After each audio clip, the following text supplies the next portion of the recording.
ETF index mutual funds నేర్చుకుని stock మార్కెట్లో రాణించాలనుకుంటున్నారా? వెంటనే ఈ నెంబర్కి కాల్ చేయండి. నమస్తే ప్రశాంత్ గారు. నమస్తే మేడం. ఈ రోజు అయితే కొత్తగా ఒక రూల్ని అయితే నేను చూశాను. ఆర్బీఐ ఒక కొత్త రూల్ని తీసుకొచ్చింది. అంటే ఎవరమైతే లోన్స్ తీసుకొని ఉంటామో, హోమ్ లోన్ కానీ మిగతా లోన్స్ కానీ అవి క్లోజ్ చేసుకునే ఛాన్స్ ఇచ్చింది. ఇది కొంచెం క్లియర్గా అర్థమయ్యేటట్లు అందరికీ కూడా చెప్తారా? అసలు ఎట్లా క్లోజ్ చేసుకోవాలి, ఎంత ఇంట్రెస్ట్ రేట్ ఏమైనా ఇక్కడ తగ్గే అవకాశం ఉందా? కొంతమంది మనీ ఉన్నప్పుడు క్లోజ్ చేసుకుంటే అయిపోతుంది అని కూడా చాలామంది ఆలోచించిన సందర్భాలు కూడా మనకి కనిపిస్తూ ఉంటాయి. ఇలాంటి వాళ్ళకి ఆర్బీఐ ఒక గుడ్ న్యూస్ చెప్పినట్టుగానే తెలుస్తుంది. ఒకసారి క్లియర్గా మీరు ఎక్స్ప్లెయిన్ చేయగలుగుతారా? తప్పకుండా మేడం. ఇప్పుడు రీసెంట్గా వచ్చిన అప్డేట్ ఏంటంటే జనవరి 1 నుంచి 2026 నుంచి మొన్నటి వరకు ఏదైనా పర్సనల్ లోన్ కానీ, హోమ్ లోన్ కానీ, లేకపోతే మార్టిగేజ్ లోన్ కానీ, ఏ లోన్ అయినా సరే ఏదైతే ఫ్లోటింగ్ రేట్ ఆఫ్ ఇంట్రెస్ట్ కేటగిరీలో ఉన్నాయనుకోండి, వాటికి సంబంధించి లోన్ ప్రీ క్లోజర్ కానీ పార్షియల్ క్లోజర్ కానీ మనం చేసుకోవాలనుకుంటే కనుక ఛార్జెస్ అనేవి కొంతమంది ఛార్జ్ చేసేవాళ్ళు, కొంతమంది ఛార్జ్ చేసేవాళ్ళు కాదు. 1 year లోపు చేస్తే మాత్రం ఖచ్చితంగా అందరూ ఛార్జ్ చేసేవాళ్ళు.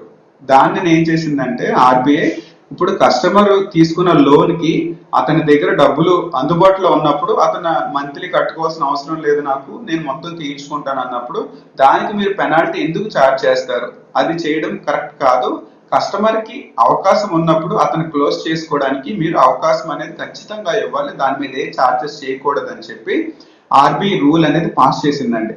ముఖ్యంగా మనం చూస్తే కనుక ఇప్పుడు మొన్నటి వరకు పర్సనల్ లోనే ఉందనుకోండి, మీరు ఒక 10 lakhs పర్సనల్ లోన్ తీసుకున్నారు, ఒక 1 year తర్వాత మీరు మంత్లీ ఈఎంఐస్ కట్టిన తర్వాత అదొక అవుట్ స్టాండింగ్ ఒక 8.5 lakhs ఎంతకు వచ్చింది, మీకు సడన్ గా డబ్బులు అరేంజ్ అయినాయి, 8.5 lakhs అరేంజ్ అయినాయి. సో మీరు ఏం చేస్తారంటే నెల నెల ఎవరు కడతారు? 16,000 20,000 ఈఎంఐ నాకు కట్టే బడ్డీని పోతుంది, నాకు డబ్బులు వచ్చినాయి కాబట్టి 8.5 lakhs నేను కట్టేస్తానంటే వాళ్ళు 3 నుంచి 4% వరకు ఛార్జ్ చేసేవాళ్ళు. దేని మీద? ఆ అమౌంట్ అవుట్ స్టాండింగ్ ఎంత అయితే ఉందో దాని మీద. అంటే ఆల్మోస్ట్ ఇంకొక 50,000 ఎక్స్ట్రా కట్టి మనం ప్రీ క్లోజ్ చేసుకోవాలి.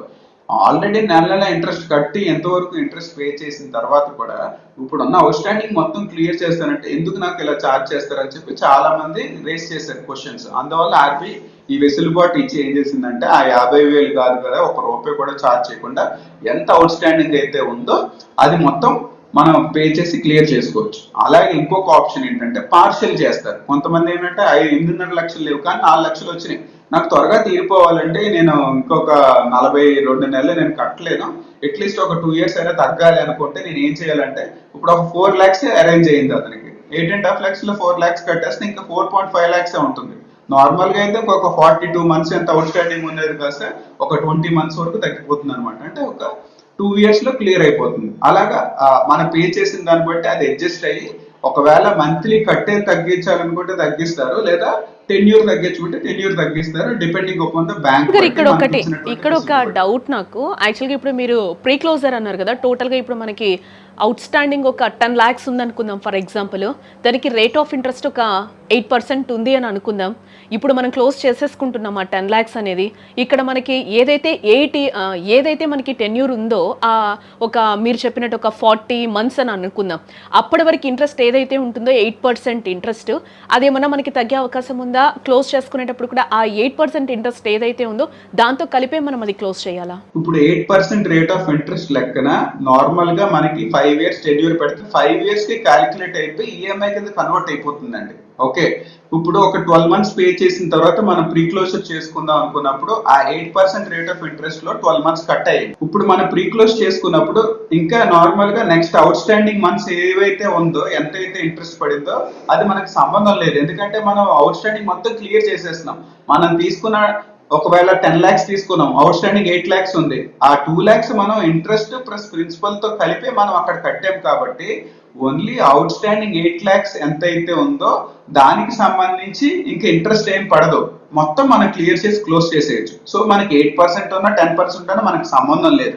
ఒకవేళ మీరు అడిగి ఇంకో సెకండ్ ఆప్షన్ చెప్పాను, పార్షియల్ గా చేస్తే కనుక ఆ 8% మాత్రం తగ్గదు మేడం, అది కంటిన్యూ అవుతుంది.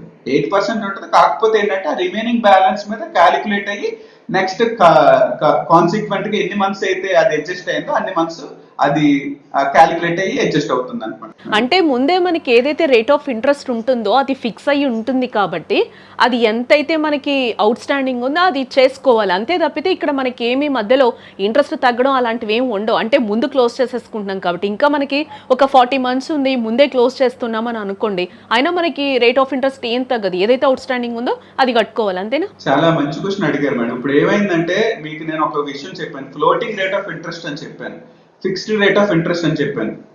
ఫ్లోటింగ్ రేట్ ఆఫ్ ఇంట్రెస్ట్ అంటే ఆర్బీఐ ఎప్పటికప్పుడు ఇంట్రెస్ట్ రేట్స్ పెంచడం తగ్గించడం అనేది జరుగుతూ ఉంటుంది. ఇప్పుడు మనం కరెంట్ సినారియో చూస్తే కనుక ఇంట్రెస్ట్ రేట్స్ తగ్గించే సినారియోలో ఇప్పుడు ఆర్బీఐ ఉందన్నమాట. మనకి కోవిడ్ అప్పుడు ఆల్మోస్ట్ బాగా పీక్స్కి వెళ్ళిపోయింది ఇంట్రెస్ట్ రేట్స్, ఇప్పుడు తగ్గుతుంది, తగ్గుముఖం పడుతుంది కొంచెం కొంచెం. ఇప్పుడు రెపో రేట్ వచ్చి 5.25% ఉంది.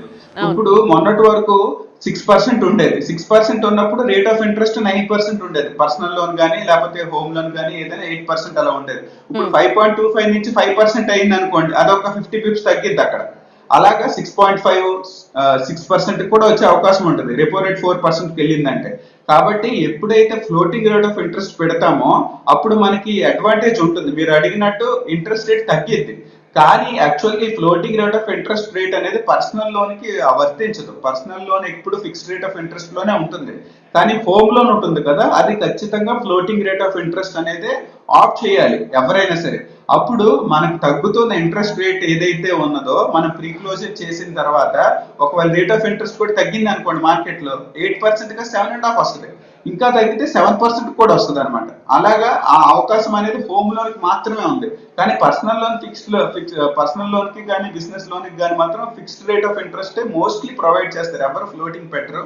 కాబట్టి ఈ ఫెసిలిటీ మోస్ట్లీ చెప్పాలంటే కనుక మనకి ఎక్కువగా అడ్వాంటేజ్ ఉండేది హోమ్ లోన్ కి బాగా వర్కౌట్ అవుతుంది అనమాట. ఈ గవర్నమెంట్ ఇచ్చినటువంటి వెసులుబాటు ఈ ఫ్లోటింగ్ రేట్ ఆఫ్ ఇంట్రెస్ట్ దీనికి వర్కౌట్ అవుతుంది. అంటే కొంచెం ఆర్బీఐ రూల్ కొంచెం ఊరటనిచ్చే అంశం అని అనుకోవచ్చు అంటారు, ఈ కొత్త రూల్ ఖచ్చితంగా ఏదైతే మేడం, ఉందో. ఖచ్చితంగా. ఇప్పుడు 8.5 lakhs దానికి మీకు ప్రీ క్లోజర్ కింద చూస్తే కనుక యావరేజ్ గా 3% తీసుకుని 50,000 అంటే చాలా ఎక్కువ కదండి. ఇప్పుడు 8 లక్షల అసలు కట్టడమే అతనికి కష్టం అనుకున్నప్పుడు ఏదో అడ్జస్ట్ చేసి తీసుకొచ్చి ఇంకో 50,000 మీరు పెనాల్టీ మీరు ముందుగా ప్రీ క్లోజ్ చేస్తున్నందుకంటే అది కస్టమర్ కి అతను నిజాయితీగా నేను ముందుగానే లోన్ క్లోజ్ చేస్తున్నందుకు పనిష్మెంట్ లాగా ఉంది, అది తప్పు కదా. అందుకని అది ఖచ్చితంగా కస్టమర్ కి అది చాలా వెసులుబాటు అది కల్పించడం చాలా మంచిది. అలాగే హోమ్ లోన్ వాళ్ళకి ఇంకా మంచిది, ఎందుకంటే ఒక పక్క ఇంట్రెస్ట్ రేట్స్ తగ్గుతుంది, అట్ ద సేమ్ టైం మనం ఎప్పుడైనా ప్రీ క్లోజర్ చేయాలన్నా పార్సల్ క్లోజర్ చేయాలన్నా కూడా మనకి అవకాశం అనేది వితౌట్ ఛార్జెస్ ఉంటుంది. కాబట్టి ఇది అడ్వాంటేజ్ అండి అందరికి. అంటే పర్సనల్ లోన్ తీసుకునే వాళ్ళు కూడా క్లోజ్ చేసుకోవచ్చు, కానీ బట్ ఇంట్రెస్ట్ రేట్ కూడా మనకి ఏం తగ్గదు, ఏదైతే ఉందో అది ముందుగా క్లోజ్ చేసుకునే వెసులుబాటు మాత్రమే ఉంది ఇక్కడ ఉంటుంది. ఎందుకంటే పర్సనల్ లోన్ ఎప్పుడు ఫిక్స్డ్ రేట్ ఆఫ్ ఇంట్రెస్ట్ కేటగిరీలోనే ఉంటుంది అన్నమాట. ఫ్లోటింగ్ అనేది మాక్సిమం ఇవ్వరు, కాబట్టి ఓన్లీ ఆ వేవర్ ఛార్జెస్ ఏవైతే ప్రీ క్లోజర్ ఛార్జెస్ ఉన్నాయో అదే అడ్వాంటేజ్ ఉంటుంది పర్సనల్ లోన్. అంటే మనకి ఈఎంఐ సొద్దు క్లోజ్ చేసేసుకోవాలి అని అనుకున్న వాళ్ళకి ఇది ఒక వెసులుబాటుగా మనం చూడొచ్చు. అంతే, correct madam. Yes, thank you so much Prashant గారు. Thank you madam.